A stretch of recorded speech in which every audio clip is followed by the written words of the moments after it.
Let's use Gaza as our case study. $2.1 billion in American taxpayers' money to Gaza since October 7th when Hamas invaded southern Israel.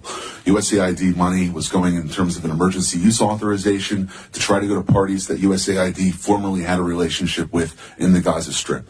They had to have been vetted by OFAC. They should have been vetted against the special designated terror list from the State Department and from other Treasury organizations. Waivers were granted because they said that there was an emergency use to have that money come in to Gaza, thereby jettisoning the usual typical screening procedures. As a result, 90% of aid that was going from the United States by way of its agents in Gaza ended up in Hamas-controlled areas. And this is ridiculous. Essentially, what the U.S. assistance to Gaza did was underwrite the ability for Hamas to survive until the ceasefire was just passed a few weeks ago. There was no strategic thought for it, and there was no screening.